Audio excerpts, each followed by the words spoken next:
कई बार शोले राख में दबे हुए होते हैं, आग को बुझा हुआ नहीं समझा जाना चाहिए। ईरान में आग मुस्तकिल लगी हुई है, 1 महीना होने को आया, और इस सब के पीछे ईरान के खिलाफ साजिश करने वाला कौन है, खुद डोनाल्ड ट्रंप ने बता दिया है। कौन है वो षड्यंत्रकारी, कौन है वो साजिश करने वाला, और फिलहाल अमेरिका की वक्र दृष्टि क्या ईरान से हट गई है या बस टाइम का हेर फेर है? लोग जो समझ रहे थे अमेरिका ने वो टाइम नहीं चुना है, अमेरिका के हिसाब से टाइम कोई और, लेकिन ईरान तो आखिरकार निशाना बनने वाला है। आज परिसर होगी, इस पर होगी चर्चा, लेकिन उससे पहले जरा कुछ खबरें देखिए। ये खबरें आपको ईरान के मामले को समग्रता में देखने के लिए एक माहौल देंगी। ईरान प्रदर्शन पर ब्रिटिश अखबार द सन का क्या दावा है?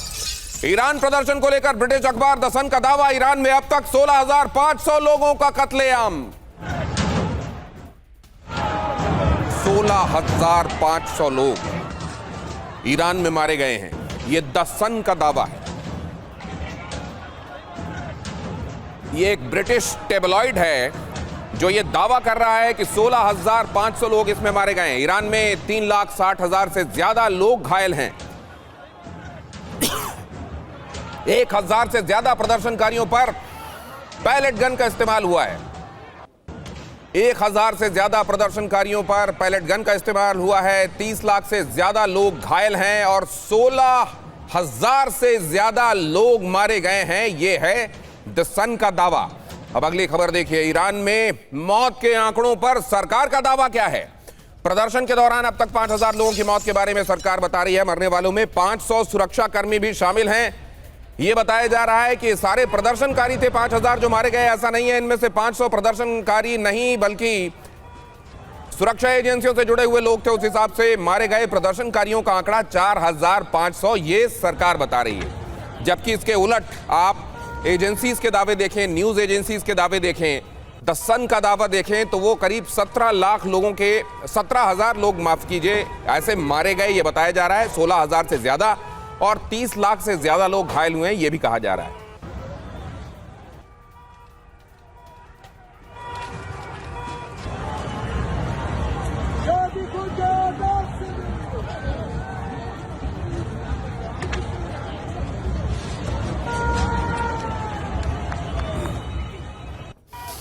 और अब अगली खबर देखिए। ईरान के शिराज में विद्रोहियों का कोहराम, विद्रोह की आग में ये जल रहा है शिराज। प्रदर्शनकारियों ने कई इमारतों में आग लगाई। भीषण आगजनी में सैकड़ों गाड़ियां खाक हुई हैं। आज भी ईरान जल रहा है। शिराज से आई तस्वीरें हम आपके सामने रख रहे हैं। शिराज समेत पूरे फार्स प्रांत में दहशत है। यह एक स्टेट है, शिराज यहीं पर आता है। पूरे फार्स में, इस स्टेट में दहशत है। गाड़ियों को आग के हवाले कर दिया गया है और 28 दिसंबर से शुरू हुआ विरोध प्रदर्शनों का यह सिलसिला अब भी ये चल रहा है। हालांकि बीच में ये अपने चरम पर पहुंचा, इस समय उसके मुकाबले कम। लेकिन अगर आप ऐसा समझ रहे हैं, असल में प्रदर्शनकारियों को ये लग रहा था कि जैसे ही उनका प्रदर्शन चरम पर पहुंचेगा एक स्थिति ऐसी आएगी कि अमेरिका उसमें इंटरवीन करेगा। और अब प्रदर्शनकारी बल्कि ये कह भी रहे हैं कि हमको अमेरिका ने निराश किया है। तो क्या यहां के प्रदर्शनकारियों को अमेरिका से मदद की अपेक्षा थी? क्या उन्होंने वेनेजुएला में अमेरिका का रोल देखने के बाद यह तय किया था कि वो ईरान में प्रदर्शन करेंगे? और अमेरिका ने क्या वाकई उनको एक खास मौके पर डिसअपॉइंट किया है, या अमेरिका अपनी स्कीम ऑफ थिंग्स के हिसाब से चल रहा है? जिन ईरान में रहने वाले लोगों को यह लगता है कि अमेरिका उनके हिसाब से चीजों में किसी समय हस्तक्षेप करेगा, ऐसा समझना उनकी भूल, उनकी गफलत है। आगे खबर देखिए। IRGC पर विद्रोहियों का डायरेक्ट अटैक।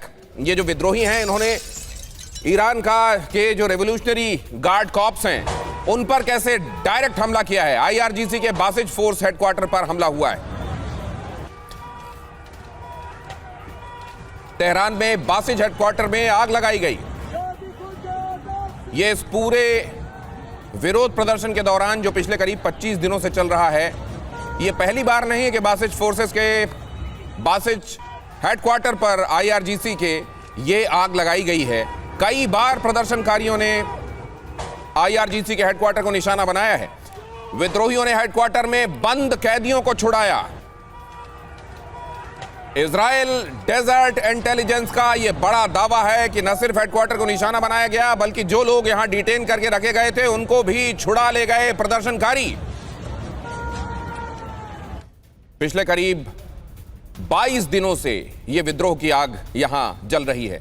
तेहरान समेत कई शहरों में भयंकर तोड़फोड़ हुई है। अगली खबर देखिए, अगला अपडेट देखिए। प्रदर्शनकारी और ईरानी फोर्सेस आमने सामने हैं। विद्रोही भीड़ पर सुरक्षा बलों ने की है फायरिंग। भीषण आग में कई सरकारी ठिकाने तबाह हुए हैं। ये जो भीषण आग है, कई सरकारी ठिकाने इसमें तबाह हुए, कई प्राइवेट बिल्डिंग्स इसमें निशाना बनाई गई। असल में खास तौर से सरकारी इमारतों को इसमें नुकसान पहुंचाया गया है, लेकिन ऐसा नहीं है कि सिर्फ सरकारी ठिकानों को ही निशाना बनाया गया। 22 दिनों से लगातार जल रहा है ईरान। कौन है वो षड्यंत्रकारी जो ईरान को सुलगा रहे हैं? क्या ये सत्ता में तब्दीली देखना चाहने वाले ईरान के अपने बाशिंदे हैं या इसके पीछे कुछ बाहरी इन्वॉल्वमेंट भी है? और यहां देखिए, खामनेई के गृह शहर में जबरदस्त हिंसा का तांडव देखने को मिला है। खामनेई के अपने गृह शहर में, अपने जहां से वो ताल्लुक रखते हैं उस शहर का हाल देखिए। विद्रोहियों के सैलाब से कांपा ईरान का मशहद। फायरिंग के बीच सुरक्षा बलों से भिड़े प्रदर्शनकारी। फायरिंग हो रही थी, उस बीच भी प्रदर्शनकारी बजाय तितर बितर होने के, वहां से भागने के, सुरक्षा बलों से भिड़ गए। विद्रोहियों ने ईरान का झंडा उतारा, कई इमारतें जलाई। ईरान का मौजूदा झंडा उतार दिया गया, कई इमारतें जला दी गई। आईआरजीसी ने जारी किया हिंसा का वीडियो। यहां हुई हिंसा का वीडियो आईआरजीसी ने खुद जारी किया है। ये जो तस्वीरें मैंने आज आपको ईरान से दिखाई, अलग अलग जगहों पर लगी हुई आग दिखाई, बाहरी ताकतों के संदर्भ में जो बातें चल रही हैं और ईरान के भीतर जो स्थितियां देखने को मिल रही हैं वो मैंने आपके सामने रखा। मेहमानों के पास चलेंगे, उनका नजरिया जानने के लिए ये क्यों हो रहा है, ये कब तक होता रहेगा और अमेरिका का इंटरवेंशन कब देखने को मिलेगा, या अमेरिका अब इंटरवीन नहीं करेगा और इंटरवीन नहीं करने के पीछे कुछ पुख्ता वजहें भी हैं क्या? एयर कमोडोर कार्तिकेय काले हमारे साथ जुड़ रहे हैं, हमारे साथ प्रोफेसर अमिताभ सिंह जुड़ रहे हैं, हमारे साथ डॉक्टर शुभदा चौधरी खासतौर से मिडिल ईस्ट मामलों की जानकार है, हमारे साथ जुड़ रही हैं। डॉक्टर इरशाद अहमद खान पीएमएलएन के नेता हैं, पाकिस्तान से हमारे साथ जुड़ रहे हैं। पाकिस्तान जो कि बॉर्डर, एक लंबा बॉर्डर जिसका जुड़ता है ईरान के साथ। और यह भी कहा गया कि क्या पाकिस्तान से गए हुए लोग भी ईरान के इन प्रदर्शनों को एक खास शक्ल देने के लिए सक्रिय हैं, उनसे भी हम जानेंगे। और इसके अलावा विभूति झा हमारे साथ जुड़ रहे हैं, रिपब्लिकन उम्मीदवार रहे हैं, अमेरिका से हमारे साथ इस वक्त जुड़ रहे हैं।